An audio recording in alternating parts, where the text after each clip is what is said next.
Hello students. आज हम class 10th English की supplementary book footprints with outfit का चैप्टर 9 भोली, इसके सभी short and long answer type questions को डिस्कस करते हैं। फर्स्ट क्वेश्चन है यहाँ, why is Bholi's father worried about her.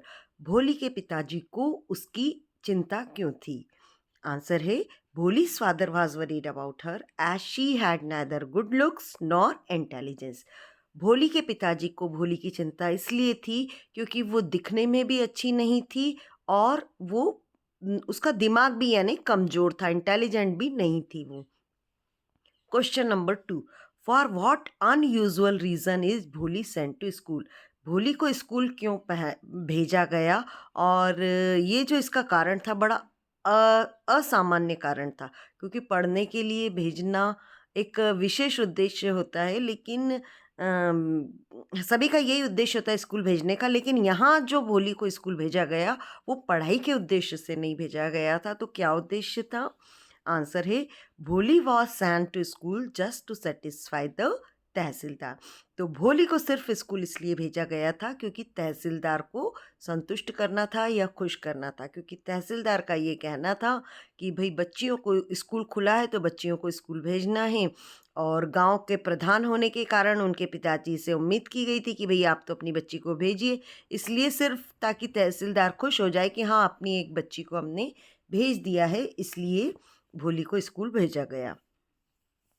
Question number 3, does भोली enjoy her first day at school. क्या भोली ने अपना पहला दिन स्कूल में एंजॉय किया? Yes, Bholi was glad to see many girls of her age present there. बिल्कुल, भोली ने जब स्कूल जाकर अपनी उम्र की लड़कियों को वहाँ पर देखा तो वो बहुत खुश हुई। Question number 4, does she find her teachers different from the people at home. क्या उसको स्कूल में जो लोग मिले वो उसे अपने घर के लोगों से अलग लगे?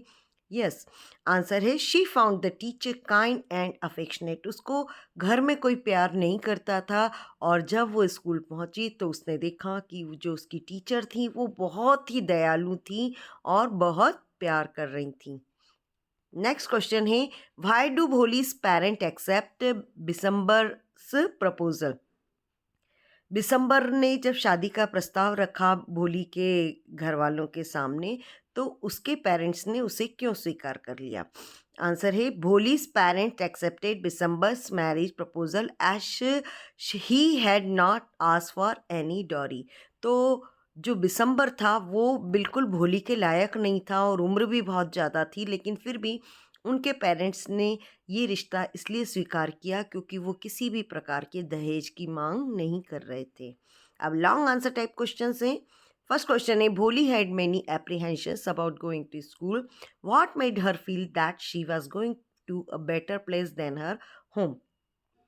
भोली को पहले स्कूल जाने के संदर्भ में पता नहीं कैसा लग रहा था, लेकिन जैसे ही उसको तैयार किया जाने लगा तो उसे ऐसा क्यों लगा कि वो अच्छी जगह जा रही है? आंसर है, when she got a clean dress and she was bath she felt that she was going for to a better place. जब भोली को स्कूल जाने के लिए अच्छे कपड़े दिए गए, साफ कपड़े दिए गए, उसको नहलाया गया, तो उसको महसूस हुआ कि ज़रूर वो कोई अच्छी जगह जा रही है।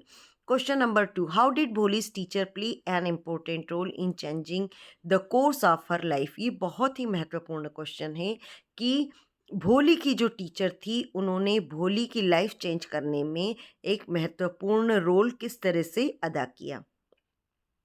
आंसर है, her teacher treated her kindly and encouraged her. उनकी टीचर ने उसे बहुत प्यार से व्यवहार किया और उसे प्रोत्साहित किया। She transformed her into a confident person who could read write and speak clearly. और जो कि वो इतना हकलाती थी पहले, अब उसकी टीचर ने उसको परिवर्तित किया और वो एक आत्मविश्वासी थी जो अच्छे से पढ़ सकती थी, लिख सकती थी और स्पष्ट रूप से बोल भी सकती थी। Question number 3, why did Bholi at first agree to an unequal match. Why did she later reject the marriage. What does this tell about her. Bholi पहले जो उसका बिल्कुल अनइक्वल मैच था, क्योंकि उसके लायक नहीं था दिसंबर, जिससे उसकी शादी हो रही थी, लेकिन फिर भी उसने शुरुआत में तो हाँ कर दी, लेकिन उसने बाद में मना कर दिया। तो इससे आपको क्या पता चलता है? आंसर है Bholi agreed to the match at first to fulfil her parents wishes. Bholi ने जब शुरू में शादी के लिए हाँ किया तो वो इसलिए किया क्योंकि वो अपने पेरेंट्स की बात मानना चाहती थी। Later on she rejected the marriage when the bride groom asked for डोरी। बाद में उसने शादी के लिए इसलिए मना कर दिया क्योंकि दूल्हे ने दहेज मांग लिया। दिस टेल्स अस दैट भोली was aware of her rights. इससे हमको ये पता चलता है कि भोली अपने अधिकारों को लेकर जागरूक थी। Question number 4, Bholi's real name is Sulekha. We are told this right at the beginning, but only in the last but one paragraph of the story is Bholi called Sulekha again. Why do you think she is called Sulekha at that point in the story? भोली का असली नाम सुलेखा था। ये हमें story के शुरुआत में ही बता दिया गया, लेकिन पूरी स्टोरी में कहीं भोली का नाम सुलेखा नहीं लिया गया और लास्ट में जो है फिर से इसको सुलेखा कहा गया। तो लास्ट पॉइंट पर इसको सुलेखा क्यों कहा गया, आपको क्या लगता है? आंसर है द वर्ड भोली मीन्स अ सिंपलेटन। भोली का मतलब होता है कि बहुत ही सरल। In the last, Bholi's changed personality and confidence made the author call her Sulekha again.